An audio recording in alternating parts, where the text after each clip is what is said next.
बच्चे लोग आज हम लोग एरिया अंडर कर्व में एनसीईआरटी क्वेश्चन को सॉल्व करेंगे, जिसमें क्वेश्चन हमारा पास 8 है। 8 क्वेश्चन में देखो क्या है, x इज इक्वल टू है Y square, x is equal to 4 है और कह रहा है कि इज डिवाइड, जो x इज इक्वल टू 4 है वो डिवाइड कर रहा है, is divided into 2 equal parts, 2 equal parts of, एक मिनट, ऑफ नहीं, बाय द लाइन। एक हमारे पास लाइन है, लाइन कौन सा, x is equal to a, तो फाइंड a। देखो सबसे पहले क्वेश्चन में क्या क्या गिवन है आपको बता रहे हैं। सबसे पहले ये कर्व का इक्वेशन दिया हुआ है, ये कर्व किसका है, x is equal to Y square. अगर इसको हम सही ढंग से लिखे तो Y square is equal to X है ये वास्तव में, और ये तो एक पैराबोला है। अब देखो, और x इज इक्वल टू 4 एक लाइन है। फिर कह रहा है कि आपके पास जो x इज इक्वल टू 4 के बारे में ही शायद कह रहा है, एक मिनट, x is equal to 4 is divided into 2 equal part. जो x इज इक्वल टू 4 जहां पर भी लाइन है उसको 2 इक्वल पार्ट में डिवाइड कर दिया जा रहा है x is equal to a line से। तो आओ पहले इसका फिगर बनाते हैं, फिर इस चीज को एक्सप्लेन कर रहे हैं इसका मतलब क्या हुआ है। पहले तो इस पैराबोला को याद करो, इसका वर्टेक्स यहां पर होता है ओरिजिन पे, x की वैल्यू 0, y की वैल्यू 0। अब आपसे कह रहा है कि x इक्वल टू जो 4 हमारे पास एक लाइन, जो एक लाइन का ही इक्वेशन है, is divided into 2 equal parts, उसको 2 इक्वल पार्ट में डिवाइड किया जा रहा है by the line x is equal to a। ये हमारे पास x इज इक्वल टू 4 है, और इसमें जितना आपको एरिया दिखाई दे रहा है ना, उस एरिया को 2 इक्वल पार्ट में डिवाइड कर रहा है। कौन, तो एक लाइन है, कौन सा लाइन है, तो x equal to a। x equal to a एक ऐसा लाइन है कि जितना ये बाउंडेड जो कर्व दिख रहा है, जो एरिया दिख रहा है, उस एरिया को ये 2 इक्वल पार्ट में डिवाइड कर दे रहा है। मतलब इसका एरिया और इसका एरिया दोनों का एरिया सेम है। तो आपसे पूछ रहा है कि a की तो वैल्यू क्या होनी चाहिए, आपको यहां पर बताना है a की वैल्यू क्या होगी। किसी का एरिया निकालने के नहीं दे रहा है,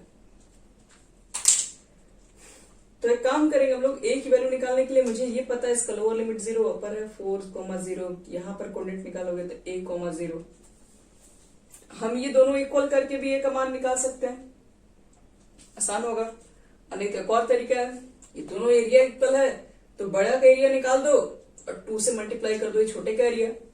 उससे कहोगे क्या फायदा हुआ, बड़ा वाला जब एरिया निकालोगे तो उसका लोअर 0 अपर 4 हो जाएगा, तो 0 4 आसानी से क्वेश्चन में रख के निकाला जा सकता है।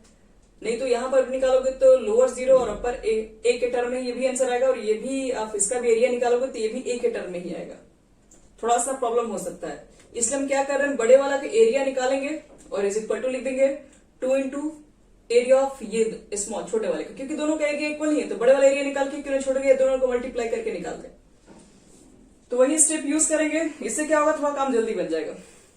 हाँ, ओ लिख दो, ए लिख दो, बी लिख दो, सी लिख दो, डी लिख दो, ई लिख दो, एफ लिख दो।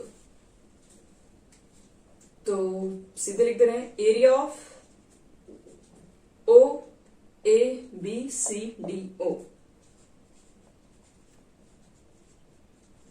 Is equal to 2 into area of कौन सा, ओ ए डी ओ। ये पूरे का एरिया डबल होगा ये छोटे के एरिया के। अब देखो बड़े वाला का एरिया कैसे निकालोगे, तो वही integration, lower limit 0 upper limit है 4, और इसमें कहीं भी रेक्टेंगल बड़े वाले में ड्रॉ करोगे, कहीं यहां से यहां तक के बीच में, तो क्या होगा इसमें, तो रेक्टेंगल अगर हम लोग निकालेंगे इसमें तो अपर पार्ट चलेगा एक्सिस के ऊपर, मतलब एक्सिस कह रहे ये पैराबोला के ऊपर, और पैराबोला से y का मान निकालोगे तो y की वैल्यू हो जाएगी √x dx। अब लोअर पार्ट तो एक्सिस पे तो 0 ही होगा। एक चीज और बता दे बच्चे लोग, ये बड़े वाले का जब एरिया निकालोगे तो छोटे वाले का तो खैर डबल होगा, लेकिन आप जो ये एरिया लिख रहे हो ये तो सिर्फ ये वाले के लिख रहे हो, एक तरीके से कहा जाए तो ये एरिया में 2 से मल्टीप्लाई करोगे तभी तो बड़े वाला का भी निकलेगा। तो इसका मतलब हमारा ये भी है कि इसमें हमको क्या करना पड़ेगा, 2 से मल्टीप्लाई भी करना पड़ेगा बड़े वाले एरिया के लिए। अब देखो छोटे वाला एरिया निकालोगे तो आपको सिर्फ इसी पार्ट में चल रहा होगा, यहां से यहां तक। फिर से हम एक का निकाल के 2 से मल्टीप्लाई करेंगे, 2 से मल्टीप्लाई करेंगे तो 2 इंटू लिख दे रहे हैं। अब इसका एरिया निकालोगे तो 0 to a है, और इसका भी देखो अपर पार्ट इसी पैराबोला पे चल रहा है, तो यहां से फिर से y का मान निकालो, ये भी रूट एक्स ही होगा dx। अब इसी को सॉल्व करोगे, अब जो आएगा आपका फाइनल आंसर यही होगा, यही से a का मान निकलेगा आपका। 2 से 2 यहां पे कैंसिल करो और जल्दी से इसको सॉल्व करते हैं। चलो हाँ बोलो।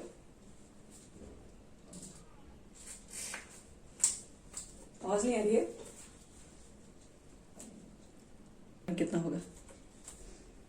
चलो बच्चों लोग, अब इसमें हमको a की वैल्यू निकालनी है, तो पहले आप इंटीग्रेशन को सही ढंग से सॉल्व कीजिए, a की वैल्यू अपने आप निकल जाएगी।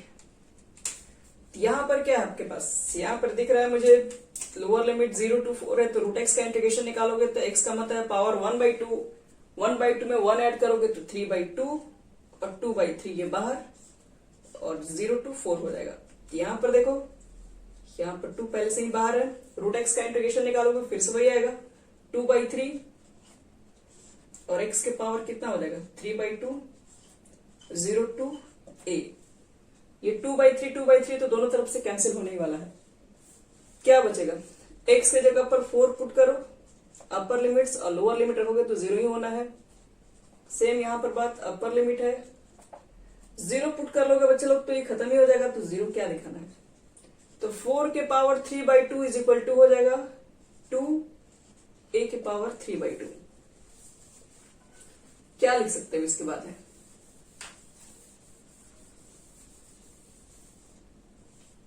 हमें a की वैल्यू फाइंड करनी है, तो एक काम करते हैं, इसको कितना लिख सकते हैं 2 के पावर